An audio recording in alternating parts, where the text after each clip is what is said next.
slides.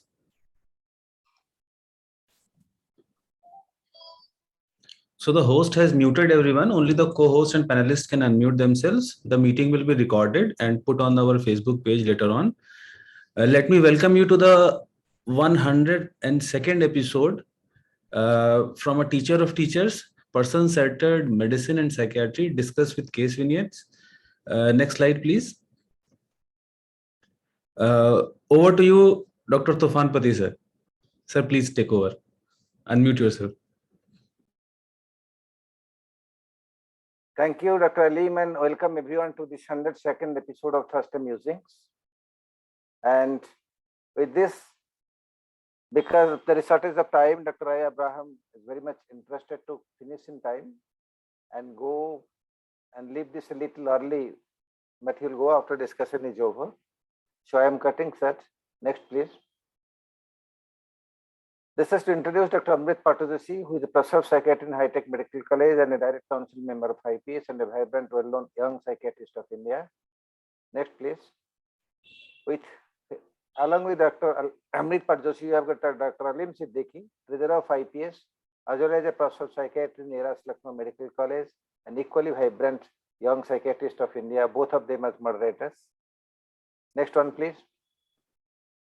Now I have the pleasure to introduce Dr. Uttam Garg, Agra, who is very much well known as an organizer, as a clinical psychiatrist, and as a practitioner, and a very much well known figure in IPS. He is consultant psychiatrist with more than 33 years of experience. He is the past general secretary of IPS and IABP. He is past president of IPS Central Zone, and currently the secretary of WPS section of preventive psychiatry. Welcome, Dr. Uttam, to this forum. Next, we have got Dr. Purushottam Sahu. He is ex-CMO Coal India Limited. He is a consultant psychiatry UPSD Bhubaneswar. He has got clinical experience for more than 37 years. He is an alumnus of CIP Ranchi. Additionally, he has a diploma in health management. He is an acclaimed and qualified health administrator of Coal India Limited. Welcome, Dr. Purushottam Sahu. And with this, I shall be handing over the meeting to the chairpersons, Dr. Sahu and Dr. Uttam Garg. And I look forward that Dr. Garg will be introducing the topic and Dr. Purushottam Sahu will be introducing the speaker. Dr. Purushottam Sahu, you are online.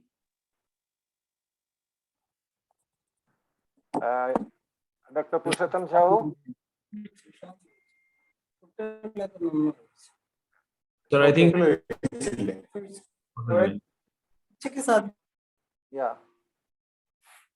Maybe he is having some issue in joining.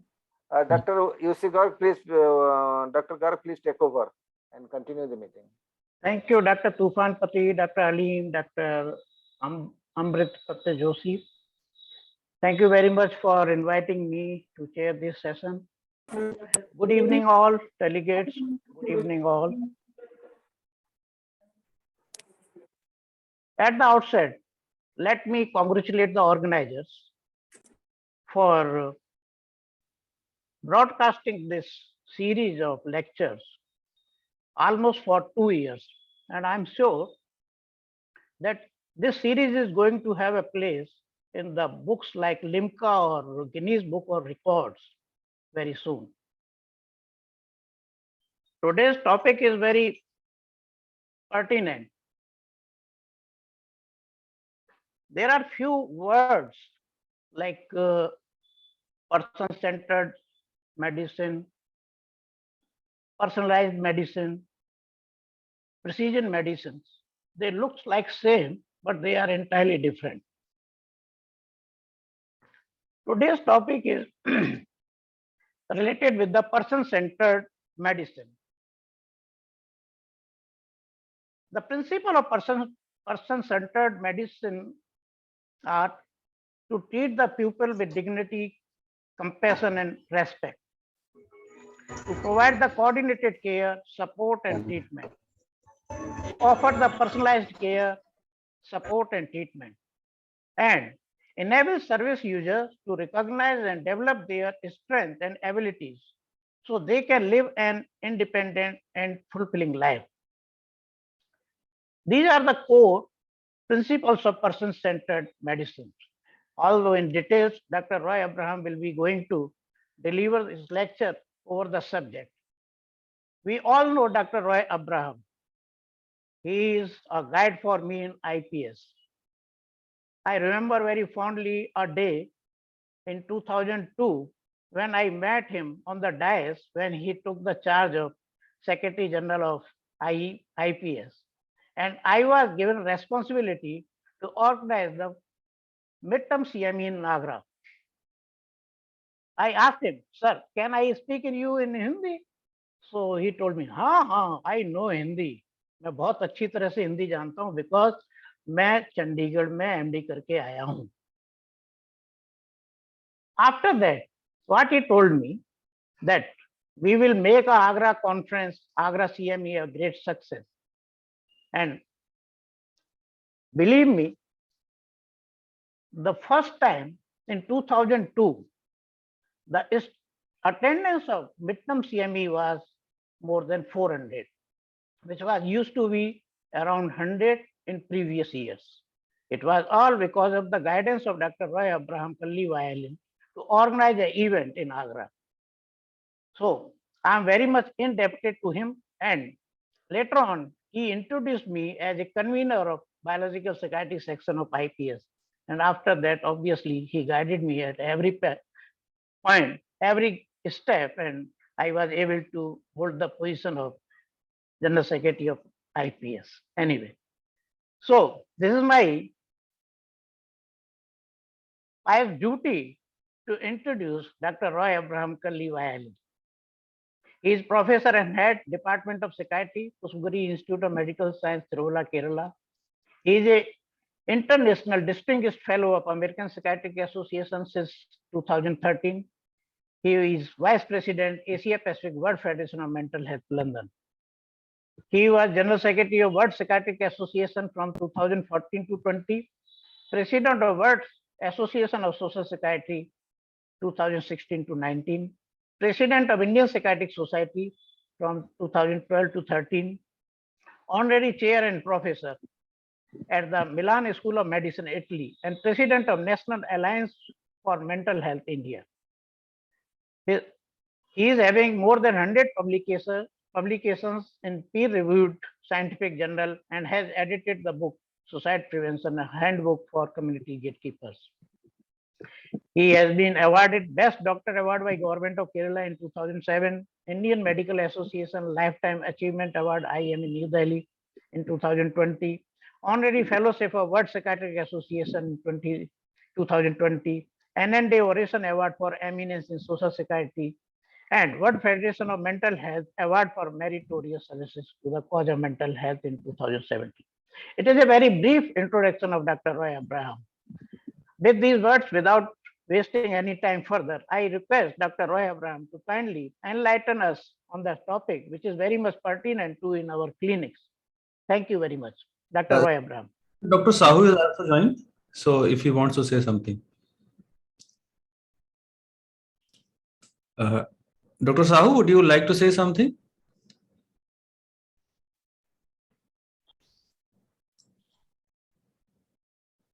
I think he is still connecting. Sir, please go ahead. Roy, sir. Yeah. Thank you very much for the kind words of introduction. I am very much obliged to the organizers, Tafan Badi, my friend for nearly 3-4 decades, then Alim Siddiqui, and all other leaders. Very kind words spoken by one of my dearest friends, Uttam Garg, who I consider as a model for any organizer, doing things in the best manner possible. And thank you very much, Dr. Garg, for your kind and appreciative words. I'm obliged. I think I will go ahead with the presentation. Shall I share my screen now? Yes, sir. Yes, sir, please.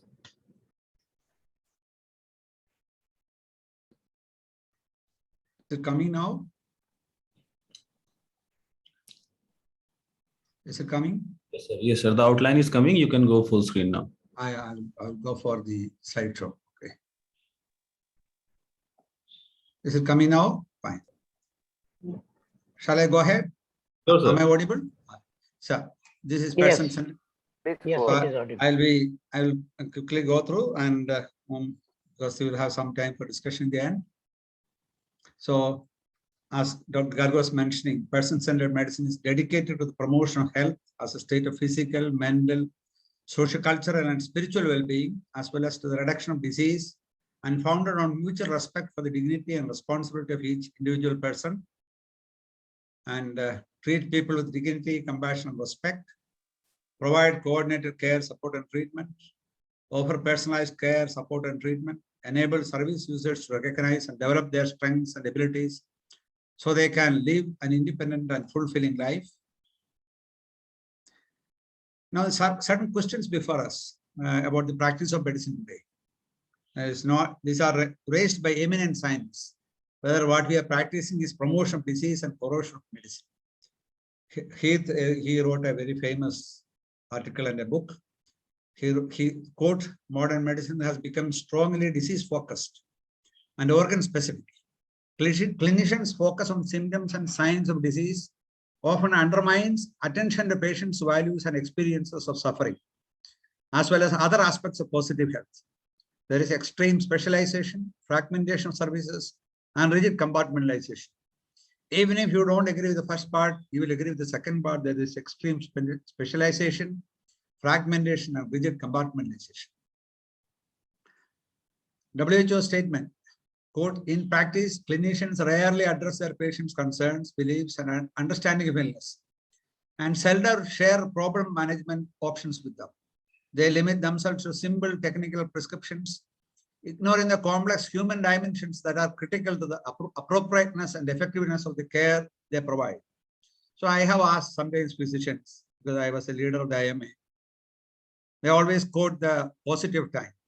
But if you can spend 5 minutes for asking the symptoms and other prescriptions, at least you must spend 2-3 minutes to ask about the person's concerns, beliefs, and understanding of the illness. Here the person-centered medicine comes there. Person-centered approach to medicine and healthcare. UN message said an expansion of the focus of medicine from disease to patient to person appears compelling. Some of the, in fact, India is one of the places where we can proudly say roots person-centered medicine found in ancient civilizations, conceptualized health broadly and holistically. Eastern, Ayurvedic, and Chinese, Western, ancient Greek. These notions and traditions are reflected in the definition of health in the Constitution of 1940 WHO. As early as 1947, WHO spoke about the psychosocial, not only physical health, but mental and social health. So this all comes from the ancient civilizations. Ayurveda is actually the science of life. I am not speaking about the Ayurvedic practice of psychiatry as it is done today, but the ancient Ayurveda where the focus on patients' health rather than disease. Harmonious framework of health and life. Highly personalized approach to treatment and enhancement of quality of life. You can never deny the true Ayurveda is very much this. And the Greek philosophers and physicians, Socrates, Plato, Hippocrates, our father, and this is very famous, what Socrates said, if the whole is not well, it is impossible for the part to be well. If you're a cardiologist, gastroenterologist, rheumatologist, pulmonologist, whoever you are, if you are not looking at the whole person, your patient is not going to become well. Medicine, modern development, neglected these considerations. There is absorbed attention to disease, super specialization and fragmentation, commoditization and commercialization. You know, this commoditization is a word from the World Bank. Medicine is just like any other commodity. Little attentive to the whole person, not attentive to broad range of health. Ignores ethical imperativeness for autonomy, responsibility, and dignity of every person involved. These are our ethical imperatives. Hardly we are, although we say we may get a informed consent or maybe a signature, but the autonomy, responsibility, and dignity of the person, we have to look back, reflect on ourselves. The argument is personalized care is already mainstream. You always say that. The fact today, focus of attention is just illness and frequently ineffectual. In our treatments are ineffectual. We have to accept that. little attention to the totality of the person. So this talk, I'm sure if people are listening, and if the message is very important, let us attend to the totality of the person. Sometimes insensitive to the dignity of the person being cared for, minimal attention to the positive aspects of health. There are many of us, our colleagues, who emphasize on the positive aspects of health, ask about the quality of life, and also advise them lifestyle changes, but not everyone. So this is a reflection of the changing times. Some of you might have come there. This is the old town square of Prague, which this is a change. When the country was liberated from the communist rule. So how you look at the people's faces and how busy they are. So we are living in changing times. Now, some of the recent, these are recent, very recent. Some of them have appeared today, this week, this month. This is some shocking things like no evidence that depression is caused by low serotonin levels. After decades of study, there remains no clear evidence that serotonin levels or serotonin activity are responsible for depression. According to a major review of prior research led by, this is University College of London scientists. And the new umbrella review, an overview of existing meta-analysis and systematic reviews published in Molecular Psychiatry suggests that depression is not likely caused by a chemical imbalance and calls into question what antidepressants do. So you must know that Molecular Psychiatry is not a social psychiatry or person-centered psychiatry journal. It is dedicated to biological psychiatry. It is a part of the Nature group, and it has a very high impact factor. And if they publish, there should be some reason. So of course, this is the brain and the activity. And then most antidepressants are selective serotonin reuptake inhibitors, which were originally set to work by correcting abnormally low serotonin levels. There is no other accepted pharmacological mechanism by which antidepressants affect the system of depression. Lead author Professor Joanna Moncrief, a professor of psychiatry at UCL and a consultant psychiatrist at Northeast London NHS Foundation Trust, said it's always difficult to prove a negative, but I think we can safely say that after a vast amount of research conducted over several decades, there is no convincing evidence that depression is caused by serotonin abnormalities, particularly lower levels of reduced activity of serotonin. Of course, biological psychiatrists will be angry with me, but this is not a criticism against biological psychiatry. It's a reflection of the changes which is going to take place in our society. Now, psychiatry in crisis, great expectations, elusive views. Why we should think of person-centered? There is no denying an ongoing crisis in mental health. For individuals and those around them, persistent mental illness can have devastating impact. That there is a substantial gap between people who need mental health care and access to effective treatment. Even when psychiatric care is accessed, those affected might not find the help they need. So these are psychiatric cures remain tragically elusive. There are two recent books, very recently published, under psychiatrists' efforts to manage the crisis, Andrew Scull's Desperate Remedies, Psychiatrists' Turbulent Quest to Cure Mental Illness. No, that our aim was always cure. We are nowhere. And Thomas himself, research Roman criteria, famous, and also the former director of the National Institute of Mental Health in US, very, very influential person. He wrote this book, Our Path from Mental Illness to Mental Health, bring us face to face with a hard truth. Psychiatric cures remain tragically elusive. We have to reflect. He writes again, feeling our path on mental illness to mental health, psychiatrist's redemption is in a shift to social policies. That is what he recommends. Put simply, the mental health problem is medical, we agree, but the solutions are not just medical. They are social, environmental, and political. We not only need better access to medical treatments, we need to include people, place, and purposes as part of care. Insel describes homelessness and incarceration as major societal ills that needs to be addressed and are the potential consequences of mental illness. However, as he emphasizes, current psychiatric practice consists primarily of tertiary prevention. This kind of care, focus on treating and managing adverse symptoms of an illness that has already occurred. We all know that. Most of us are focused on tertiary prevention, sitting in hospitals and taking care of our patients. People ask me whether there is any primary prevention in psychiatry. Of course, listen to Incel points out the potential benefit of primary prevention and early intervention.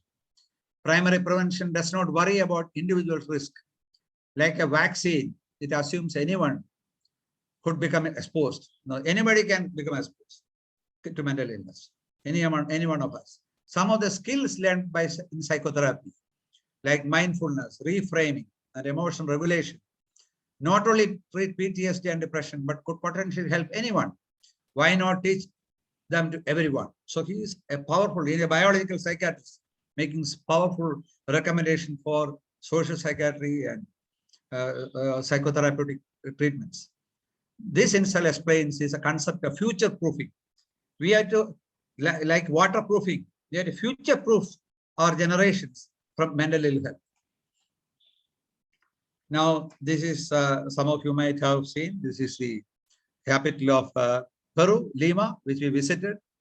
This is very attractive. This was short. It's very attractive for me because it's a Ministry of Health. And what is written in Spanish is more important. Personas que atendemos personas, which means persons who care for persons. So that is what we all should be. That is the essence of person-centered medicine. Medicine, just very briefly, Medicine Lila Persone, Paul Tournier, physician writer from Geneva, pioneer contribution, integrative approach to medicine, psychology, and past counseling. Founder of the Medicine Lila Persone, medicine. No, as our chairperson Garg mentioned in the beginning, person-centered medicine is different from personalized medicine. So this is very different. Personalized medicine, you say more genetic research and you think which drug is, which antibiotic or which antipsychotic is more suitable for. This is very different. This is something which can be practiced by everyone. So some of the reimagining perspectives, of course, no health without mental health. Now people have started saying it again. Integrating mental health in general public health, WHO said it from 2005. Focusing local and international health efforts on the totality of the person. And the philosopher said, I am my circumstance. WHO speaks about comprehensive definition of health. Recently introduced the term dynamic, dimensions of well-being, discussion of spirituality as a dimension, placing people, person at the center of the healthcare and public health. So person-centered medicine, broad notion of health. We speak ill pathological aspects is there. All of us speak. What about positive aspects? How many of us speak about adaptive functioning, protective factors, quality of life, notion of the person? That means dignity of the individual. Then we also have health stakeholders engaging interactively with all, not only with patients, but also their caregivers, the community to which they belong, the NGOs or the political leaders or the panchayat leaders who are sending them, persons and families, health professionals and planners, industry, social advocates, literature, art, films. Of course, in India, we are doing many of this now. They are all in the right direction. We are involving art and films. People like our friends like Mohan Agashi have communicated through films. And we have many of the famous actors like Deepika Padukone coming to us and telling, speak. These are all very positive things. But we have a long way to go. Clinical implications. Whole person of the patient in the foreground of clinical work covers both illness and well-being, fostering partnerships, shared understanding, shared decision-making, using narratives, restoration, promotion of health. These are all very useful ideas, and many of this can be shared understanding, for example. It's not an abstract concept. We tell the patient we should find out what they have understood. We must ask them how you understood what I have said. Then they would have understood completely differently. For example, we said you take the medication and come after 2 weeks. What they would have thought is like in physician telling, giving a medicine, antibiotic, and in 2 weeks you will be okay. The same concept. We have to tell them, no, we are after 2 weeks only we are expecting some relief of symptoms. So once they shared understanding, shared decision making, then Suppose they don't want to take medicines for a long time, we have to think of different strategies. Restoration and promotion of health. Positive aspects of health, very important for us. Adaptive functioning, resilience, support systems. We have to look for the people who are there. Are there people in government service who can pay for their medical bills? Maybe a brother is there. Quality of life. Are we giving too much of medication? All that sometimes I have seen some of the prescriptions. All that I need to stop is stop all the medicines and maybe start some anti-Parkinsonian drugs and give some mild clonazepam or something in the night, and the patient will be well. Not everyone, but we have to be very careful about the quality of life. Dignity of the person. You should always respect. However busy we are, we should respect the person and the people with them. Training, knowledge, skills and attitudes, clinician-patient relationship, small group learning, intensely supervised sessions. All these things are part of the person-centered care program.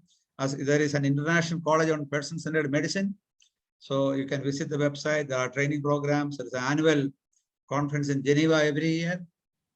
So this is a WPA Hall also had this program, institutional program for psychiatry for the person, psychiatry of the person, for the person, by the person, with the person.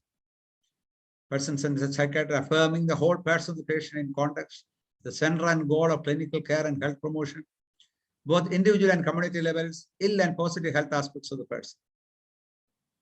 The need person-centered medicine, multi-competent physicians. With an easy reach of one home and purse. No, you should not be too costly. Can resolve most medical problems.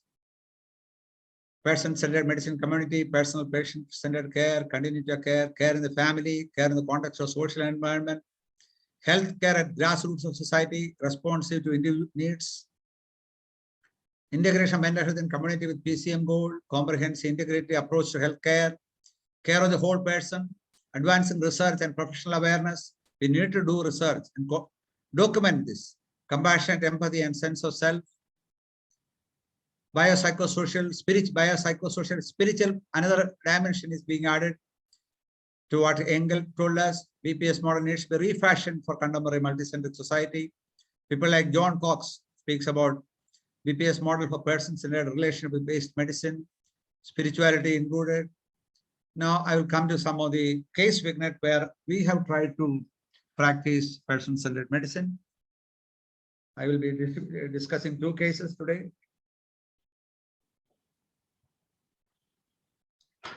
First is a girl, Mrs. SS, married from Kollam district in Kerala. She's a nurse, ENM, and later did BSc nursing. She delivered her second child on the very recent 1st of September 21. From the 10th day after delivery, she felt very depressed. She was not talking to anyone, not eating, not taking a bath, not attending the phone, and not keen about feeding the baby. Of course, her mother was there to take care of that because she was not creating any violence or she was not troubling anyone. So nobody took serious note, and her husband was there. He left for Saudi Arabia where he's working after 2 months. He left only after 50 days after this. You can see that husband, this is how usually what happens, people, unless you are violent, nobody will notice you. While the baby was taken for immunization, the pediatrician, the mother asked the pediatrician, the grandmother, the child's grandmother asked, my daughter is not taking care of the child. The pediatrician merely advised to seek psychiatric care, but did not advise where to go or mention the seriousness of her condition. So no clear advice was given. In Malayalam they say, or in Hindi, jo psychiatrist ko mil sakte, jo fi ko milao dikhao. Like you go and see somebody. He didn't say, he should have made a reference. He should have told, he would have many colleagues. And he should have told them it can be a serious condition, because if you look at the symptoms, they are very typical. Thus, nobody paid attention to her condition for 68 days. Illness started 10 days after delivery. On the 78th day, while her mother had gone to the hospital with the older girl of 7 years, she jumped in the well to die with the baby. And when mother returned, she was not seen. Searched everywhere. Finally, found her in the well, holding on to the baby. She was holding on to a pipe there, they were taken to the hospital where the child died in the hospital. She was arrested by police, charged for murder, and brought to us. Now, of course, she has, in the eyes of the law, she was charged under section 302 of the IPC, that is murder. And the challenges before us. So when we are going to have a big problem there, treating the patient who is severely depressed. Of course, we are equipped to do that. Dealing with the grief issues in the family because the child is lost, everybody is grieving. Legal and forensic issues are very painful. There can be big problems. Likelihood of court summons testify. And unfortunately, we are in a rural district of Kerala where there are no government medical colleges at present. Just one is going to starting now, and no major government facilities in this place except us, because we are one of the leading centers, postgraduate centers in Kerala. So they have come there. So then we thought of person-centered psychiatry. We have evidence and occasion to practice it. We decided to accept the challenge. She was still very depressed and suicidal. Patient is BSc nurse who was aware of her reputation. She had trust in us because although she is very depressed, she knew us because she's a nurse. We kept our promise to help her. We told her that we will do whatever is possible for her. We issued a certificate to the police stating that she is severely depressed and needed urgent and intense medical attention. With this, the magistrate granted her bail. We have promised, we are willing to testify. So this is going to be a big headache for us. But of course, we have got to do that. The result, she improved gradually and almost fully. The family members served as our helpful collaborators. She is worried about the severe stigma she is going to face in the future. When she recovered, she longed for her lost child, as any mother would like to have. Besides medication, supportive psychotherapy was given. We secured this is the most important line, we secured a placement for her in a major hospital nearer to her home. And she was very experienced theatre nurse. I am as a past president of Kerala State IMA, I knew many of the doctors there.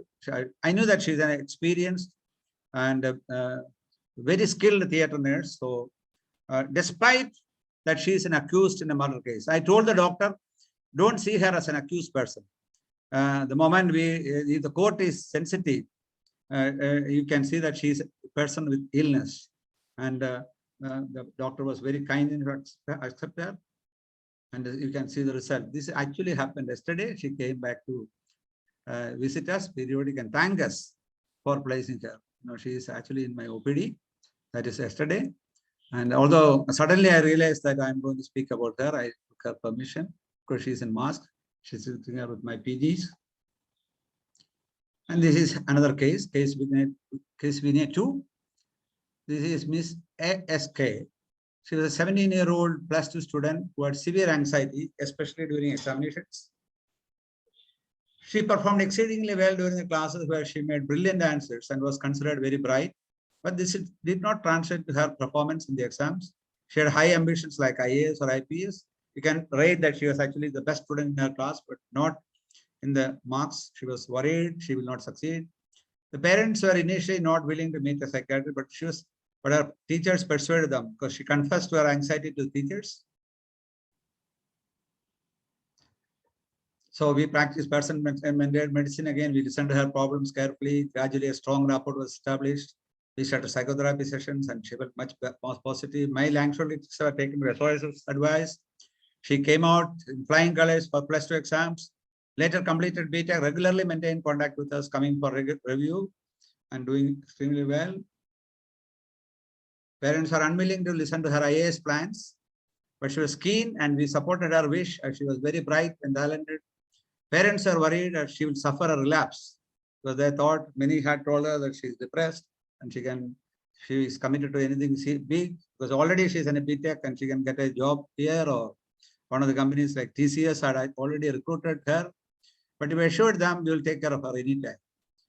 And she appeared for the civil service exam in 2000 this year and secured a high rank to qualify for the IAS cadre. And the parents had always wished she will work in Kerala, and she had sufficiently high rank that she can work in her Kerala. And After her results were announced, she came to our department before going for training. She wanted to tell her story to our students and peers. In her talk, she said her obligation can't be described in words.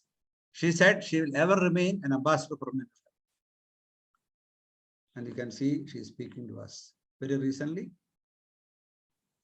So this is just quoting this conversation, quote, this conversation was different than usual. Yes, once more, the proof will be the results. But all involved felt they were heard and respected in this discussion. This is the David Oaks writing in the person-centered model. WP encounter with critical user groups. So see, this is what difference makes. All involved felt they were heard and respected. So this is a message. Now, medicine of the person. I'll quickly finish the rest of the slides. Few slides. It's humanistic, but it's more than that. It maintains the morale of the doctor and the compliance of the patient, and in this respect could be cost effective. In a modern context, it assumes a fully functional, multi-professional team that has learned to relate to each other and to service users in an integrative way. What is the progress in medicine in the last 20 years? We have made excellent progress. Quality of care has improved, substantially more overall funding, built environment, staffing better, a range of community-based services, more physicians and more patients. Overall, things have become better. Trials, reviews, and meta-analysis, guidelines, consolidating knowledge. Medical disorders, dimension of prevailing hierarchy. This is the neurobiological, psychological, social. You can see social is the last. Neurobiological aspects are seen as a basis of disorders, which are then expressed in psychological symptoms, influenced and managed within a social context. Result adopted enthusiastically by pharma. Criteria-based diagnosis systems, ever-increasing number of disorders. This approach attempts to disentangle the complex and holistic experience of an individual in their biographical and social context. A new paradigm, you need a paradigm shift, encompasses the social nature of human life. Neurobiological phenomena are ultimately meaningless unless they are linked to the real lives of people in their social reality. People are coming, Thomas himself, people are now coming to realize this. A social paradigm requires research to study what happens between people rather than what is wrong with an individual, wholly detached from a social context, without ignoring the neurobiological and psychological dimensions, but will link them to social phenomena in the patient's life and treatment. New focus, new perspective, role of physician in a social context. Focus on skills and not just on knowledge. Skills include an ability to use personal strengths in communicating with people with different disorders and influencing groups. So this is necessary for all, not only psychiatrists, for all people. This focus on training and practice has a potential to strengthen our identity, give physicians more societal relevance, and make medicine more attractive and as a profession. Now the National Medical Council, the Medical Council of India, has brought in the CBME, the competency-based medical education, emphasizing on skills. But how is it going to translate? Of course, psychiatry has more relevance, more importance. But even now, psychiatry is not, I would say, not a very serious subject. No examination. Hours of teaching and posting are increased. But we are the people to train all this. But I don't know how it is going to translate it. Now I'm passing you off because of the lack of time. Now, just coming to concluding sides. First, society's overall values and priorities are not what they used to be. Earlier, all of us know. Earlier, hard work, self-pride, devotion to duty, strict accountability, and pursuit of excellence were the norms. All of us, people of the older generation know this. Today, however, the emphasis is on limited work hours, on quest for personal gains, and on political correctness. It's not about medicine. It is about everywhere. I'm not blaming anyone. Pride and especially accountability has mostly disappeared. As a result, people at all levels, including residents, faculty members, and clinical practitioners, are likely to compromise with mediocrity. Like, for example, if you can have a Ayush doctor in your hospital, and you have to pay only 1/4 or 40% or 1/3 of the salary, you are ready to sacrifice. This is happening in many hospitals. We know that, and that means we are compromising with mediocrity. High-touch medicine based on carefully constructed medical history, coupled with a pertinent physical examination, critical assessment of the information thus obtained. One then determines which investigation, if any, are indicated. And if investigation deemed necessary, the simpler ones are ordered first. Now, these are, of course, corporates will not agree to this, but this is what we should practice. High-tech, test to high-tech. Present times, modern medical technology has begun to burgeon. High-tech medicine is all you see, all you know, and therefore all you can teach. Through no fault of their own, many have no real sense of high-tech medicine. In comparison, high-tech medicine essentially bypasses a medical history and physical examination. All of us are seeing this. And primarily on the basis of the patient's chief complaint, goes directly to a slew of tests that typically include magnetic resonance imaging or a computed tomography or both. In bypassing or curtailing the history taking and physical examination, the high-tech approach weakens the patient-doctor bond or prevents it from ever forming. The high-tech approach, by contrast, represents the apotheosis of Oswarian medicine, ensuring that we treat the patient, not the disease. As Abraham Varghese said, how tech can turn doctors into clerical workers. Advances in pattern recognition applied to X-rays and CT scans and retinal scans will be very helpful. But as with any lab test, what artificial intelligence will provide is at best a recommendation. You know, Abraham Varghese is a very famous man. You can see his videos. You must see him. You know, he's one of the bestsellers. Two of his books, My Own Country, Tennis Partner, have been in the bestsellers, and some of his YouTube videos are shown by hundreds of people. The connection with us is that he comes from comes from our own place. His ancestors were from Tiruvalla. So that way we are connected to him. Of course, I am sharing name also with him. Now, price for digital medicine burnout, that also we must know. The biggest price for digital medicine is being paid by physicians who are already considering jumping into capital markets or startup. Not because that is where the heart is, but it is a place to bail out. By some estimates, more than 50% of the physicians in the United States have at least one symptom of burnout, defined as a syndrome of emotional exhaustion, cynicism, and decreased efficiency at work. It is on the purpose to increase up to 9% from 2011 to 2019 in some developed countries. Medicine, humanity, and the sense of calling. Medicine is messy and complicated because humans are messy and complicated. And what all of us in the profession have in common is that humanity. We came to this for many reasons. It sobers us how many people came because they had a sense of calling, because they genuinely care. So let's not be shy about what we do and ought to do and must be allowed to do about what our patients really need. Person-centered medicine benefits to clinicians. We can apply every aspect of the patient's life to their illness. Those with medical illness can now gain a sense of self-awareness. Sufferers can understand their health as a whole entity with several parts that function together. It also broadens the way you view illness by no longer looking at it as a black or white issue. So this is this is very, very interesting. So this is, I don't have the time, but I would like to say about humanities in the times, in tough times. This came in the Los Angeles Times. So very, very interesting. This is Nelson Mandela.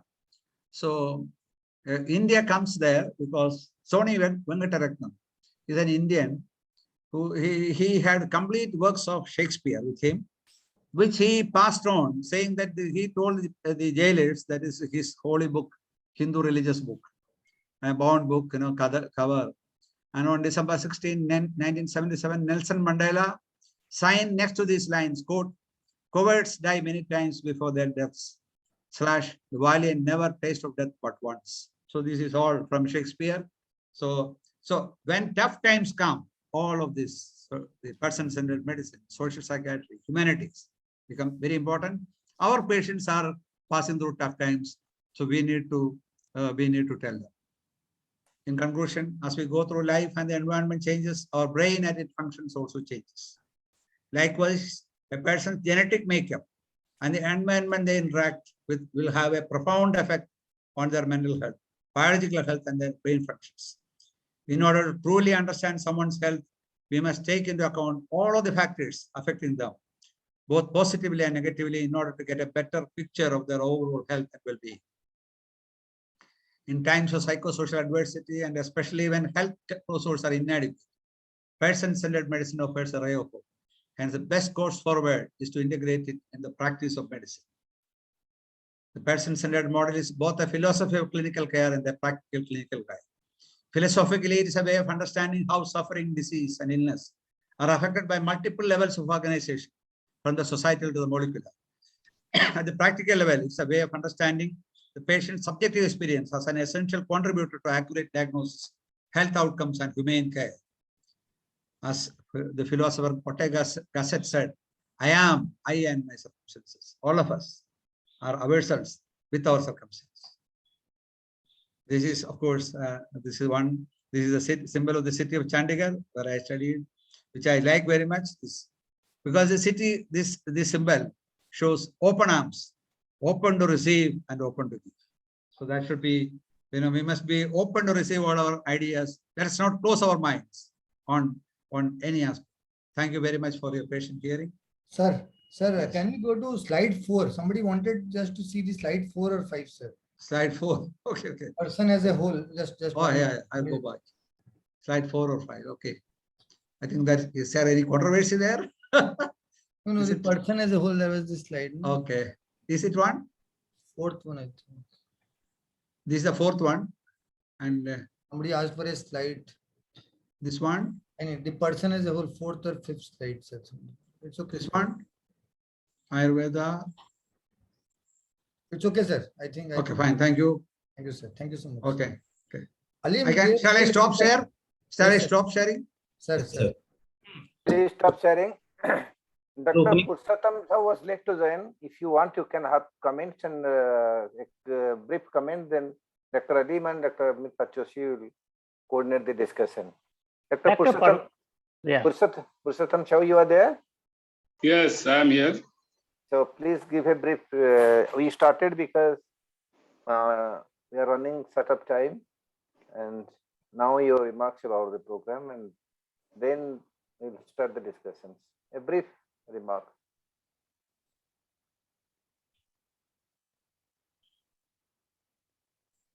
So you can start your camera also.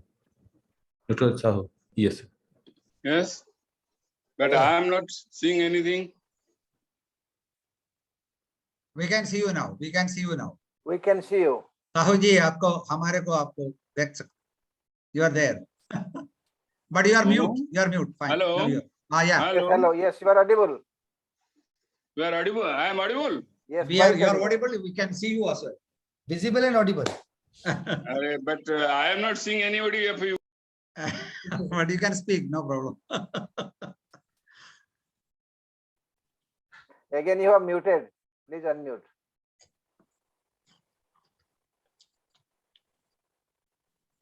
Dr. Sahu, please unmute.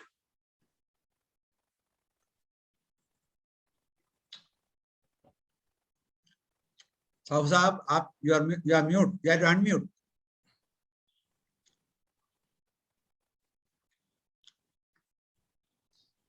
So till he joins, Dr. Philip John had a very interesting comment on the serotonin, the debunking of the serotonin Yeah.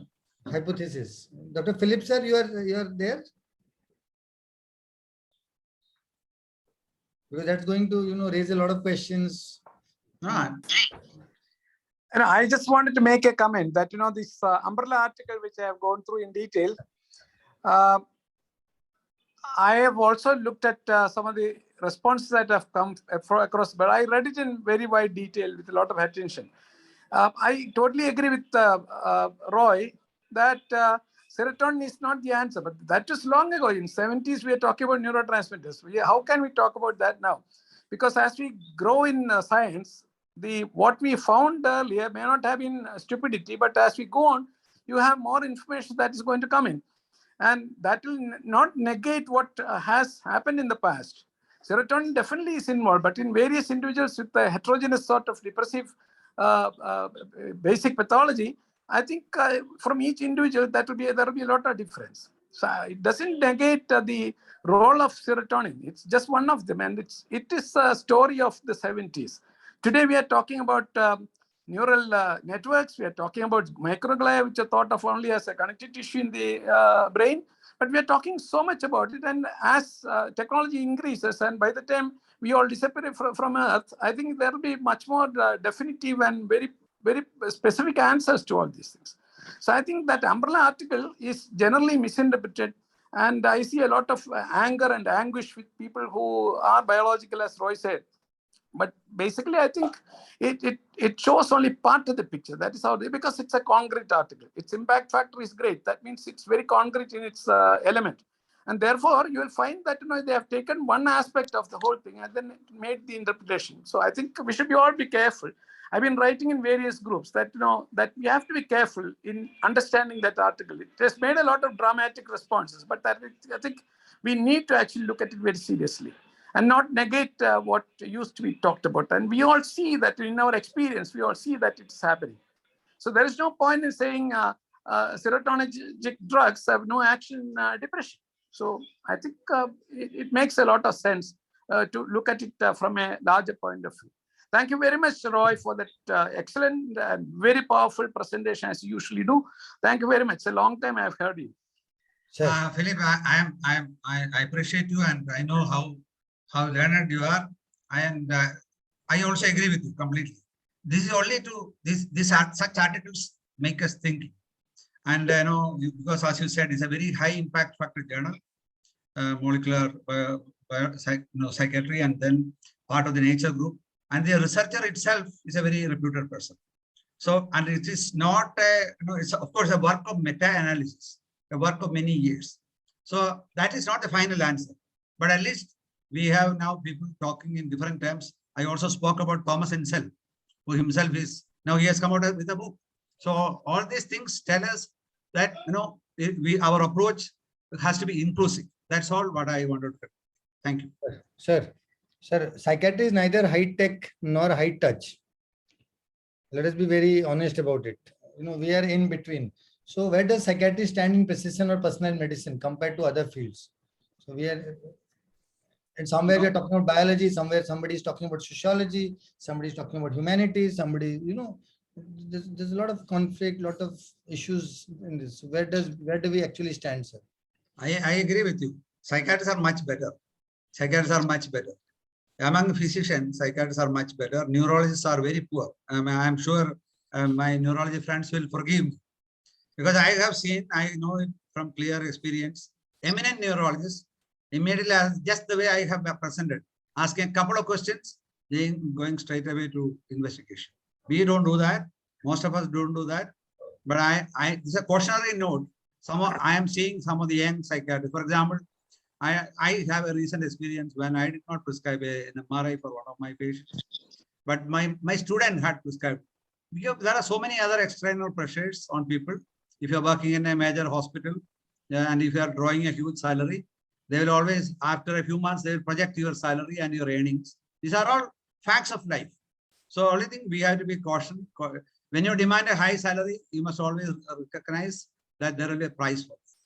So at the same time, I think psychiatry is a branch with immense scope, because there are the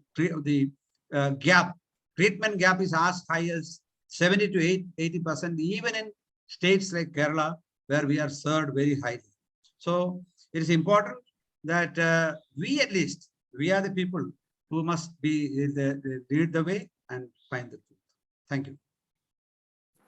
Sir, to complete the question that was posted, the targeted medicine, the medicines that are targeted based on gene and receptor analysis, most of which work is being done in oncology. So where do we stand on this? Yeah, we are always part of science, and if that's a pure scientific approach. We are only saying that whatever is the situation, even if patient is suffering from cancer, the value of personalized, person-centered medicine is very, very high.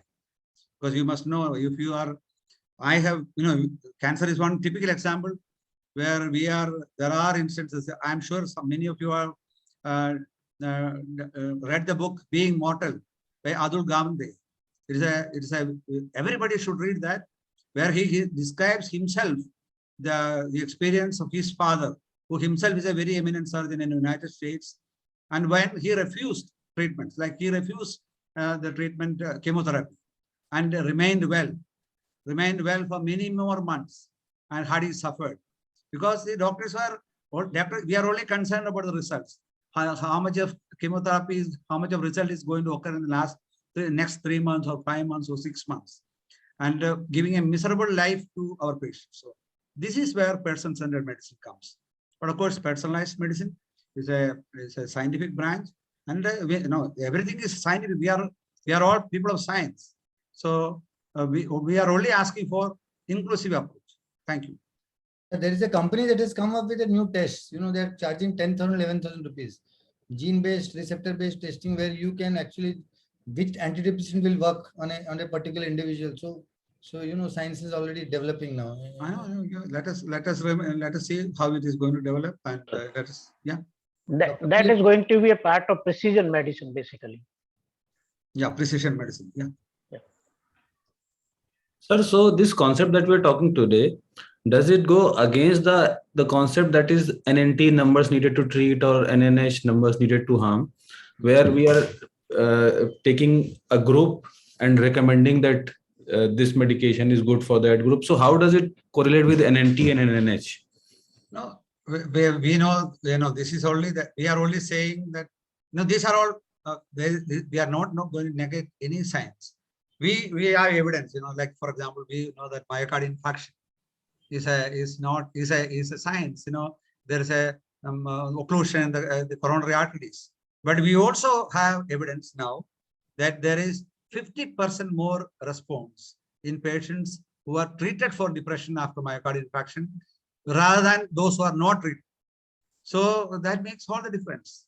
So we know that mental health becomes important in every aspect of science. Okay. I think Philip sir has some comment to make. I just wanted to add one small point to what Dr. Roy has been saying. This is not in any contrast with the concepts with which we practice psychiatry. All of us know it has to be holistic. It has to look at the entire individual. But the problem with psychiatry is that it is a branch of medicine, undoubtedly, and unambiguously it is a branch of medicine. But unfortunately, it is the youngest branch of medicine. It is also the most dimensional of all medical disciplines. It is a very dimensional branch of medicine. Therefore, achieving precision in management is going to be difficult. That's why it's getting diluted by all sorts of therapists. The concepts are all excellent, there is no doubt, but the concepts become irrelevant when the basic concept of the biological nature of these illnesses, when the basic concepts are not recognized, that becomes a problem. That's not what Professor Roy has been talking about. I agree with him. But what we need to understand is we should not dilute the biological nature of what we are talking about, because this is the way in which we are progressing. It doesn't negate what we have found as research 2 years ago, 20 years ago. And that's the only thing I wanted to say. There is no precision only because it is a dimensional thing. What are we talking about today? M.S. Kashwin has been talking about, and Kshitij Kapoor and Jeva and Oz have been talking about salience dysregulation as an alternative term for psychosis. Because, on the one hand, at one end of the spectrum, you have depression with psychotic features. At the other end, you have schizophrenia. And you are giving, just like Dr. Bhaskar Mukherjee always talks about, antidepressants are antipsychotics, antipsychotics are antidepressants. So you have this mix purely because we are talking about a dimensional concept, dimensional basis of this neurological nature of the illnesses that we treat. That's about all. Thank you very much for that excellent presentation again. Sir, whatever we tell, we will not use antidepressant for a psychotic patient. And we will, I think whatever we tell when we practice, we generally don't do that. Dr. Purushottam sir, your comments. Yes. No, I have no, it is okay. And in our practice, we don't see all these things, the neurobiological and that whatever the patients who we see, there is no, you have told correctly that psychiatry is not yet high tech, or because we are the same process where when we are student, we are whatever we have read it, and that is continuing. There is no advancement. That I want to know. Yeah, we all know that we have moved away from, we not only think of genetics, but we also think of epigenetics. Things which we are beyond genetics. What are the things which are influencing our genetic factors? So this is very well known, and we know that this is happening. Thank you. Sir, Dr. Nachiketa has asked that PCM seems to have overlap with bedside manners, communication skills, psychoeducation for making informed decision making. Does it also take elements of strength-based approach? See, PCM is person-centered care, means it is inclusive of everything. And if you ask kindness to patient, compassion towards people, sincerity to them, commitment towards them, everything is inclusive. The important message is we are looking at the person, not at the disease. So this is the disease is always there. You are looking at the person, not the disease, but the person with the disease. So then becomes, you look at the whole person. This is, I was mentioning, as Socrates said, if the whole is not well, it is impossible for the part to be well. That is why we are a brain scientist. But if you are not looking at the whole person, you are going to be doomed to be a failure. Thank you, Raj. One thing. Actually, in continuation of your version, about 40 years back, when I was a student of psychiatry, MD, I was doing, my teacher used to say, always, whatever time you devote to find out the signs and symptoms of the illness in a person, you must devote the same time to find out the financial condition of the caregiver, as well as how much they are interested to have a treatment. Because in that way only you will be able to treat a illness. So he used to say that always keep the patient and his caregivers in the center. So I think that is the extension of the person-centered medicine, I think. So yeah, very true. So the biopsychosocial model still holds good. Yeah. Yeah, Not absolutely. the biological model. Exactly. Very much. Now people are Although I am currently a president of Indian Association of Biological Psychiatry. Biology is there. We cannot negate biology. Biology, no, we cannot negate. That is in the forefront, sir. You are president of biological psychiatry and are hosting the social psychiatry also. Exactly.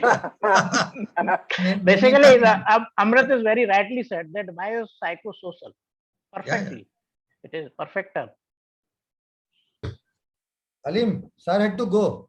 I think we have covered the questions that were posted. Sir had to go at 9 o'clock, so we have already pulled him. But so we'll take final comments and then from chairpersons and then Tufan sir. Final comments. Thank you, Dr. Roy, for presenting a so lucid and exhaustive lecture on the person-centered medicine in psychiatry. Basically, these lectures should be in person also as a plenary lecture in our NSIPs, so where we can have an insight where we are standing and where we should go, because presently most of the time we are devoting time on the treatment of the disease, not the health of a person, basically.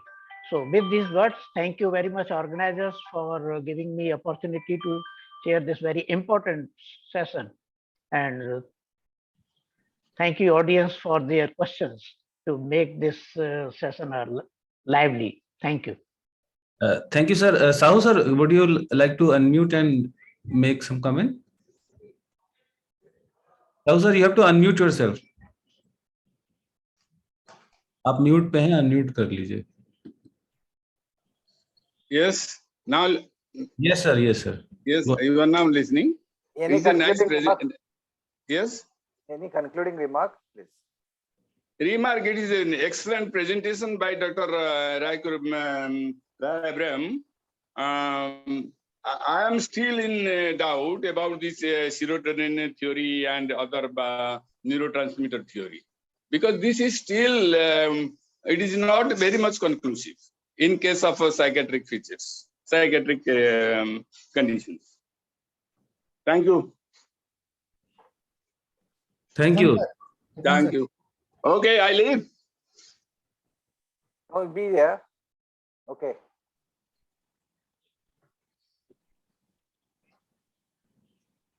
Hello?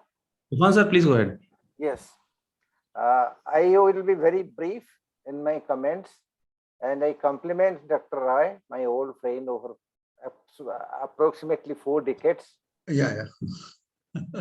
So, but as I say this, so the thing is very clear. Diseased person is a person who is not having ease. He is in a disease. Each perception of disease an individual is important. And he comes to us with disease and his understanding of the illness, which is nowadays becoming advanced and more purified because of the media communication. We sit at this end with ever evolving concepts and understanding of the disease. Whatever the most advances in biological or scientific advances, that are also likely to change. Because in scientific advancement, there is only one constant. Change is the only constant. That will keep on framing our consideration for the disease. And the ultimate thing is interaction with the patient because he comes. That is why discussing about the disease. And his individual integrity is also important. And as psychiatrists, what we are practicing, as rightly pointed out by Amrit, is to a great extent a personalized medicine. Maybe the bar of time is there, but the general pattern of practice we make is mostly a personalized medicine. We take care of psychosocial aspect. We have to take care of the financial aspect. We cannot write a high rated medicine to a patient who is poor, even if he comes to a corporate hospital. So these considerations are with us to a great degree, and this type of lecture will purify it. And thanks, Roy, for your inputs. Thank you, Amrit. Yeah, thank you, Roy sir. It was a pleasure having you here. After Thank you. 100 episodes, we finally managed to get one of the most important persons in Indian psychiatry, along with Dr. Uttam sir. Both are absolutely the top-ranked, busiest people with biology, social psychiatry, any form of psychiatry, and both of you are the hold the torch for Indian psychiatry. Thank you so much for a wonderful talk, for chairing the session. Dr. Purushottam sir, thank you. Even though there were network issues, you managed to speak one side of the story where psychiatry is actually not moved anywhere. We got somewhere we're talking about molecular level, but when it comes to treatment, we finally fall down to lithium, we go to haloperidol, we go to imipramine, we go to amitriptyline, and maybe some new drugs which have come now. So ultimately, we are, a lot of people will not agree with this, but then all the theories of no use unless we are able to put it into clinical practice in terms of management and getting much better results in our patients. Thank you to the Musings team, thank you Torrent, and thank you to all our viewers. We had more than 160 logins today, a little different subject, so I think that was very well taken. Thank you for all the questions, comments, and views. Hope to see you again next time. Good night, everybody. Thank you again. Thank you very much, all the listeners. Good night. Thank you. Good night. Thank you. Thank you. Shall I take leave? All the best for your next session, Roy. Bye. Oh, thank you. I have Okay. another meeting now. Okay. Thank you. Bye-bye. Okay, good night. Thank you. Good night. Good night. Bye-bye. Bye-bye. Yes. Yark bhaiya, goodbye. Goodbye. Night. Bye-bye. All of you. Alim, Murali, everybody. Okay, thank you. Share, please close the meeting now.